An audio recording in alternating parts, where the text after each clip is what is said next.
ফেটি সাপৰ পোৱালি বুলি ভাবি আপুনি যদি ভাবে যে এইটো পোৱালি, এইটো কামুৰিলেও একো নহয়, অৱস্থাটো একেটাই। ডাঙৰ ফেটি সাপৰ বিষৰ যি ক্ষমতা, একদম পোৱালি ফেটি সাপৰ সেই বিষৰ ক্ষমতা একেটাই, কিঞ্চিত মানুহ পাৰ্থক্য নাই। এটা ড্ৰপ মাত্ৰ শৰীৰৰ ভিতৰলৈ গ'লে হ'ল, লেঠা শেষ। কভাৰটো খুলি পেলাই, পেকেটটো খুলি পেলাই তাক অকল পেকেটটো দিয়ক আৰু চকলেটটো আপোনাৰ হাতত ৰাখক। তেতিয়া সি কি কৰিব, পেকেটটো প্ৰথমতে ল'ব, লৈ তাৰ ভিতৰত চকলেটটো নেদেখি পেলাই দিব। আৰু নতুবা যদি দেখিছে যে আপোনাৰ হাতত চকলেটটো আছে, তেতিয়া সি পেকেটটো নালাগে বুলি ক'ব, সেইটো লাগে বুলি ক'ব। তাৰমানে যদি ভকতিক আপুনি সেই চকলেটটো বুলি ভাবে, মুক্তিটো তাৰ কভাৰটো, পেকেটটো প্ৰাসংগিক, তাৰ ৰেফাৰেঞ্চ মাত্ৰ। সেই ৰেফাৰেঞ্চটো চকলেটটো সি বিচাৰি পায়। মানুহে মুক্তিৰ সাধন কৰিবৰ কাৰণে আধ্যাত্মিক জগতত প্ৰৱেশ কৰে, কিন্তু সেই মুক্তি সাধন কৰিবলৈ আহি তেওঁলোকে যেতিয়া উচ্চস্তৰীয় চেতনাৰে তেওঁলোক ভগৱানক সেৱা কৰে, সিদিনাখন তেওঁলোকে নিৰ্ণয় লৈ পেলায় যে মুক্তিতকৈও শ্ৰেষ্ঠ বস্তুটো হ'ল ভক্তি। আৰু সেইকাৰণে তেওঁলোকে ভক্তি ব্যতিৰেকে আৰু ভগৱানৰ পৰা অইন একো বস্তু তেওঁলোকে নিবিচাৰে। হে ৰাম ৰাম, ভকতিৰ আগে মাও মুখ্য কোন হৈ, ভকতিয়ে মোক আতি অধীন কৰই। ৰাম আৱে এহি ভকতিৰ শুনিও সাধন, মুত সমৰ্পিয়া কৰি বেক কৰ্মগণ। ভকত প্ৰতিমা মূৰ দুই অধিষ্ঠান, দুই কুপূজা দৰ্শনে কৰিবে আতিমান। তুমি ভক্তি কৰিবা, ভক্তিৰ মই অধীন। হে মাতৃ, ভক্তি কেনেকৈ কৰিব লাগিব তাৰ সাধন সম্পৰ্কে মই তোমালোকক কওঁ। প্ৰভুসকল এইখিনি অকণমান গুৰুত্ব সহকাৰে শুনিব। আমি কেনেকৈ ভক্তি কৰিম? ভক্তিৰ প্ৰথম চৰ্ত দিছে কি? মুত সমৰ্পিয়া কৰিবেক কৰ্মগণ। আপোনাৰ জীৱনৰ যি কৰ্ম আপুনি নকৰক কিয়, সকলো ভগৱানৰ চৰণত সমৰ্পিতভাৱে কৰিব লাগিব, যি নকৰক। আৰু এই অভ্যাসটো যদি আপোনাৰ জীৱনত সম্পাদিত হয়, তেতিয়াহ'লে আপুনি আৰু বেয়া কাম কৰিব নোৱাৰিব, কাৰণ যি কৰ্ম কৰে আপুনিতো ভগৱানক অৰ্পণ কৰি কৰিব। আকৌ কৈছে ভকত প্ৰতিমা মোৰ দুই অধিষ্ঠান। মোৰ দুটা অধিষ্ঠান, এটা মোৰ ভকত আৰু আনটো হ'ল মোৰ প্ৰতিমা। দুইৰো সেৱা দৰ্শনে কৰিবে বহুমান। দুকৈ সেৱা দৰ্শনৰ দ্বাৰা বহুমান কৰিবলৈ কৈছে। আৰু সমস্ত ভূততে মোক দেখিবে মনে, বিৰকত হুয়া সংগ এৰিবে যতনে। সমস্ত ভূততে মোক দেখিবা, অৰ্থাৎ সকলো প্ৰাণীতে মই আছোঁ। ঈশ স্বৰূপে হৰি সবঘতে বৈঠ, জৈচন গগন ব্যাপী। আকাশখন যেনেধৰণে সৰ্বব্যাপ্ত, কিন্তু 10টা ঘট থৈ দিলে 10টা ঘটতেই যেনেকৈ 10খন আকাশ আমি দেখিবলৈ পাওঁ, আকাশ কিন্তু এখনেই। ঠিক তদ্ৰূপ ভগৱান এক আৰু অনন্য হোৱাৰ পিছতো পৃথিৱীত যিমান জীৱৰাশি আছে, ব্ৰহ্মা আদি কৰি জীৱজত, সকলোতে ভগৱান নিজস্ব অস্তিত্বৰে তেওঁ বিদ্যমান হৈ আছে।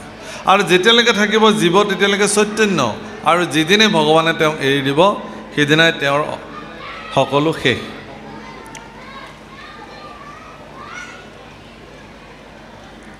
ৰাম সামান্যত মান্য উত্তমত শতকাৰ, দৰিদ্ৰত দয়া কৰি বেক বাৰম্বাৰ। হে ৰাম গীতা ভাগৱত শাস্ত্ৰ কৰিবে শ্ৰৱণ, ইষব সাধু সংগে মোৰ নাম কৰিবে কীৰ্তন। ইষব সাধন যিটো কৰিলে আশ্ৰয়, অনায়াসে মুত তাৰ চিত্ত নিমজয়। পুষ্পৰ সুঘ্ৰাণ যেন প্ৰৱেশে নাখাত, এমতে যোগীৰ চিত্ত প্ৰৱেশে আমাত। প্ৰভুসকল সমবয়সৰ সকলক মিত্ৰ জ্ঞান কৰিব কৈছে ভাগৱতে। আৰু যদি মোতকৈ অকমানো ডাঙৰ হয় বয়সত তেওঁ সৎকাৰ কৰিবলৈ কৈছে, অৰ্থাৎ শ্ৰদ্ধা কৰিবলৈ কৈছে। দৰিদ্ৰ বা কনিষ্ঠসকলৰ প্ৰতি দয়া দৃষ্টি, সৰুসকলক মৰমৰ দৃষ্টি। কিন্তু তাসম্বাক মনে দেখিবেক মোক,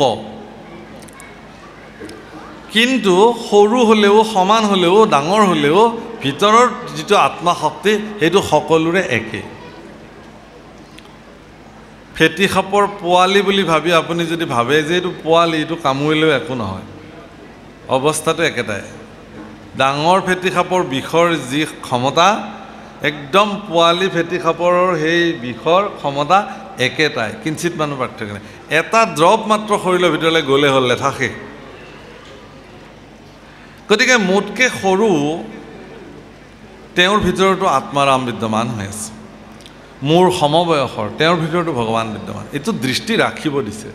যিহেতু আমি বিষয় জগতত আছোঁ, মোৰ পত্নীকতো মই পত্নীৰ দৃষ্টি দিবই লাগিব, মোৰ পুত্ৰকতো মই পুত্ৰ দৃষ্টি দিবই লাগিব, মোৰ কন্যাক মোৰ কন্যা দৃষ্টি দিব লাগিব, বন্ধুক বন্ধু দৃষ্টি দিব লাগিব, দেউতাক দেউতাৰ দৃষ্টি দিব লাগিব। কিন্তু এওঁলোকৰ ভিতৰত আভ্যন্তৰিক দৃষ্টিটো কি? এওঁলোক সকলো আত্মা, এইটো আকৌ ৰাখিব লাগিব মনত। তেতিয়া আপোনাৰ ভাল হ'ব। যেনে এই সাধনবিলাক গীতা ভাগৱত শাস্ত্ৰ শ্ৰৱণ কৰিব কৈছে সাধু সংগত, সৎসংগ জগসাৰ, সাধু সংগ জগতৰ সাৰ। মহাপুৰুষে লিখিছে, সাধু সংগ অনুসৰা, শ্ৰৱণ কীৰ্তন কৰা, পৰিহৰা পাখণ্ড আচাৰ। আপুনি সাধু সংগ গ্ৰহণ কৰক, আপোনাৰ পাখণ্ড আচাৰ আঁতৰি যাব।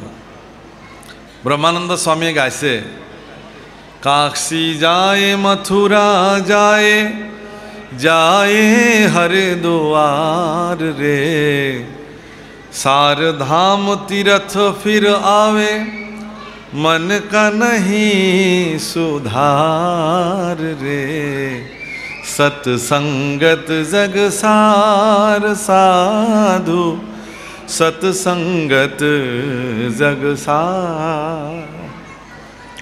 मंदिर जाए करो नित्य पूजा, राखो बरे आसार रे, साधु जन की आदर न जाने, नाही सतजन आहार रे, सत्संगत जग सार साधु, सत्संगत जग सार। আপুনি কাশী যাওক, মথুৰা যাওক, বৃন্দাবন যাওক, য'তেই নাযাওক কিয়, যদি আপুনি মনটোৱে শুদ্ধ কৰিব নোৱাৰিলে, গংগা স্নান কৰিলে কি লাভ হ'ব? মনেই শুদ্ধ নহয়। মোৰ এজন লগৰ বন্ধু আছিলে এলাহাবাদত, আমি যেতিয়া ত্ৰিবেণী সংগম স্নান কৰিবলৈ গৈছিলোঁ, তেওঁ খুব ৰসিকভাৱে এটা কথা কৈছিলে। তেওঁ কৈছিলে যে जितने लोग यहाँ स्नान के लिए आते हैं और त्रिवेणी संगम में वो नहाने के लिए उतरते हैं, तो अपना अपना बेग वस्त्र ये सब किनारे रखते हैं ना, वहाँ पर अपना अपना पाप भी वहाँ बहते रहते हैं, जाओ तुम स्नान करो। और स्नान वगैरह करके जब लौट के आते हैं, दोबारा वो अपना कपड़ा वपड़ा पहनते हैं, वो अपना अपना पाप साथ में फिर जुड़ जाते हैं। खूब धुनिया कथा এটা কৈছিলে যে আপুনি যেতিয়া গংগা স্নান গোটেই জীৱন আপুনি পাপ কৰ্ম কৰিলে আৰু এদিন ডুবকি লগাই পেলাই চব পাপ ভৰাই দিবলৈ যাব, পাপবিলাকে যাব জানো? মোক ইমান দিনে তই লগত ৰাখিবি আৰু আজি ভৰাই দিলে মই ভাগি যাম, কেতিয়াও নাযাওঁ। এইটো এটা মানসিকতা আচলতে। গংগা স্নান আপুনি কৰিব লাগিব। গংগা স্নান জীৱনত এবাৰ হ'লেও কৰিব লাগে। কিয় কৰিব লাগে? যে গংগা ভগৱানৰ পাদুদুকি, ভগৱানৰ চৰণৰ পৰা আহিছে। গংগাত ইমান ঔষধি গুণ সম্পন্ন যে গংগা স্নান কৰিলে মানুহৰ জীৱনৰ বহুত সৌভাগ্য মিলে, বহুত ঋণাত্মক শৰীৰৰ যিবিলাক ঊৰ্জা সেইবোৰ গংগাত বিলীন হৈ যায়। তো আপুনি কৰিব লাগিব গংগা স্নান। এতিয়া কথাটো হ'ল এনেকুৱা ধৰণৰ যে আপুনি তেনেকৈ গংগা স্নান কৰিব গ'লে নহ'ব, তাকে কৈছে আপুনি ভাল ভাৱনাৰে গংগা স্নান কৰিব লাগিব। তীৰ্থ ভ্ৰমণ কৰিবলৈ গৈ জগন্নাথলৈ গৈছে, বৃন্দাবনলৈ গৈছে, যেন তেন বাকী বিহাৰীজী দৰ্শন কৰিলে, ঠেলা হেঁচা কৰি হৈ গ'ল। এতিয়া বজাৰ কৰিব লাগে, ঘৰলৈ যাব লাগে, বাছ। 3 দিন বজাৰ কৰিলে, ৰেষ্টুৰেণ্টত খালে, ফুৰিলে, হোটেলত থাকিলে, মস্তি কৰিলে, গুচি আহিলে। এইটো কি তীৰ্থ ভ্ৰমণ হ'ল? তীৰ্থ অৰ্থ এইটো নহয়। তীৰ্থ মানে পবিত্ৰ পানী। পবিত্ৰ পানীত নিজক স্নান পান অৱগাহন কৰি সংকল্প লৈ আহিব লাগে। তাতে জল অভিষেক কৰি সংকল্প কৰিব লাগে যে হে ভগৱান, আজিৰ পৰা মোৰ এই মনুষ্য জীৱনত এই সৎকৰ্ম কৰিবৰ কাৰণে সংকল্প ল'লোঁ বুলি জলাঞ্জলি দি ভগৱানৰ ওচৰত প্ৰাৰ্থনা কৰি আহিব লাগে। এই যে তীৰ্থযাত্ৰা। গতিকে এনে আপুনি আৰু গতিকে সাধু সংগ হ'ল সৰ্বশ্ৰেষ্ঠ তীৰ্থ। এই আজি ইয়াতে সৰ্বশ্ৰেষ্ঠ গংগা স্নান আপোনালোকৰ হৈ আছে এতিয়া। এইটোক মানস গংগা স্নান বোলে, বুজিছেনে? এইটো মানস গংগা স্নান। সাধু সংগত কৰিবলৈ কৈছে এইটো। আৰু ঈশৱ সাধনে যিটো কৰিলে আশ্ৰয়, অনায়াসে মুঠত আৰু চিত্ত নিমজয়। কেনেকৈ?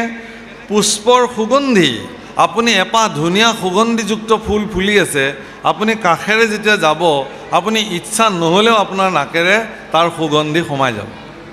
গতিকে ভগৱানৰ যদি ইচ্ছাও নাথাকে, আপুনি কৰা সৎকৰ্মৰ কাৰণে, সাধু সংগ ব্যৱহাৰৰ কাৰণে নিজে নিজে ভগৱানৰ লগত আপুনি যুক্ত হৈ যাব।